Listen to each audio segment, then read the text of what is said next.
नमस्कार दोस्तों।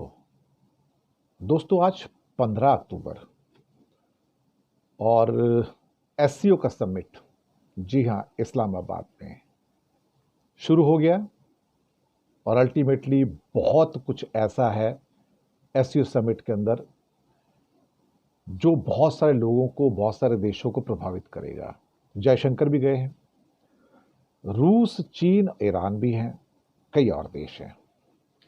लेकिन सबसे महत्वपूर्ण जो मीटिंग होगी वो मीटिंग होने जा रही है रूस और ईरान के बीच में, उसके बाद चीन और ईरान के बीच में, और फिर उसके बाद रूस, चीन और ईरान की त्रिकोणीय मीटिंग वो होने जा रही है।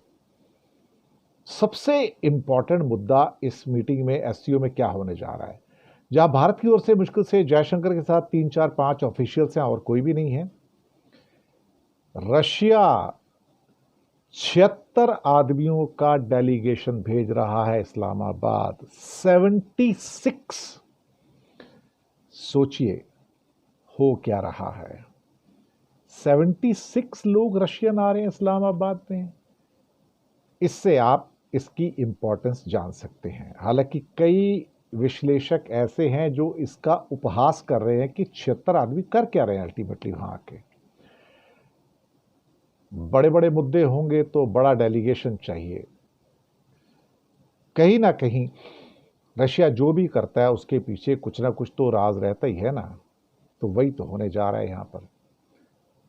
एक तरफ ये एससीओ की मीट होने जा रही है, तो एससीओ मीट के अंदर भारत की जो शंकाएं हैं वो बिल्कुल सामने हैं, क्योंकि इंडिया यहां पर अपने आप को आइसोलेटेड फील कर रहा है। जयशंकर ने तो जाना ही नहीं था इस्लामाबाद में, लेकिन वो तो अमेरिका का दबाव पड़ा तो जयशंकर अमेरिका जा रहे हैं, क्योंकि अमेरिका चाहता था फर्स्ट हैंड भैया अंदर जाके जानकारी निकाल के लेके आओ हो क्या रहा है।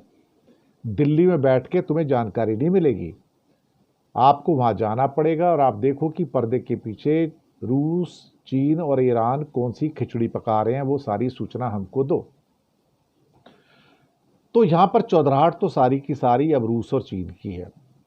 ईरान अब उसका त्रिकोण का एक और कोण बन के सामने आ गया है। तो भारत को परेशानी ये हो रही है कि भैया डील कैसे करें, अल्टीमेटली ऐसा क्या हो जिसके कारण से भारत अपना प्रभुत्व यहां पर बढ़ाए।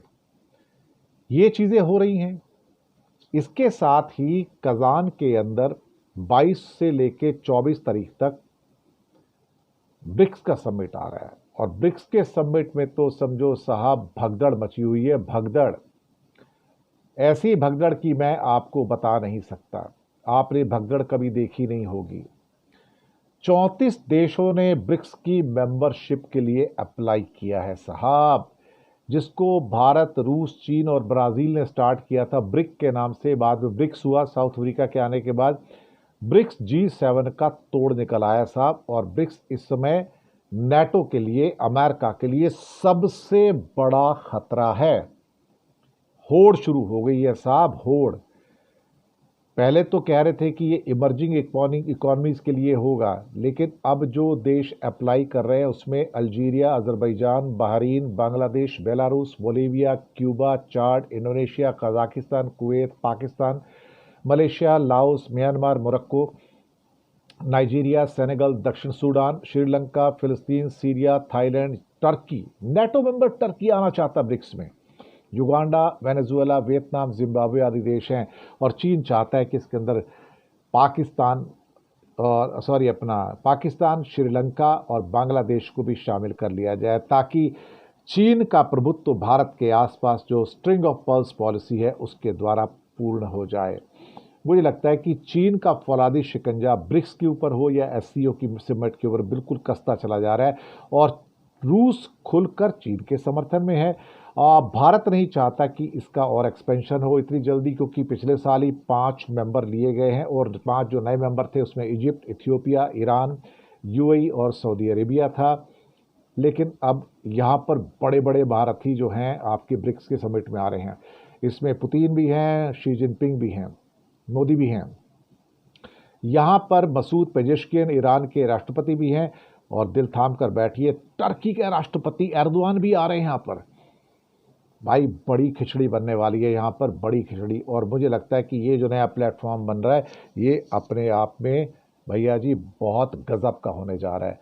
लेकिन भारत यहाँ भी आइसोलेट होता नजर आ रहा है, क्योंकि अब ये यहाँ पर ब्रिक्स की एक नई करेंसी भी लागू करना चाहते हैं। वो करेंसी का फ़ायदा किसको होगा? चाइना को। और भारत नहीं चाहता कि ब्रिक्स की ऐसी करेंसी आए जिसके ऊपर चाइना का पूरा पूरा पूरा पूरा प्रभुत्व हो जाए। ये सारा चक्कर है। अब मुझे नहीं मालूम अब क्या होगा, लेकिन G7 देशों के खिलाफ ब्रिक्स को खड़ा कर दिया गया है। खड़ा करने की कोशिश नहीं हो रही है। रूस तो यूक्रेन युद्ध में फंसा हुआ है, चीन पर बुरी तरह से निर्भर है, वहीं इसका फायदा चीन उठा रहा है। और भारत नहीं चाहता कि पाकिस्तान हो या बांग्लादेश हो या टर्की हो या फिर श्रीलंका उसके अंदर आए। लेकिन भारत अगर बांग्लादेश और श्रीलंका का विरोध करता है तो अपने और दुश्मन पाल लेता है। लेकिन भारत का यह कहना है कि हमें थोड़ा रुक कर फिर नए सदस्यों को शामिल करना चाहिए। लेकिन चीन जल्दबाजी में है। भैया जी नहीं, बहुत देर हो रही है, जल्दी नहीं करो, दुनिया में टाइम निकला जा रहा है। देखते हैं क्या होता है। लेकिन हालात इतने अच्छे नहीं हैं जितना सोचा जा रहा है। धन्यवाद आपका।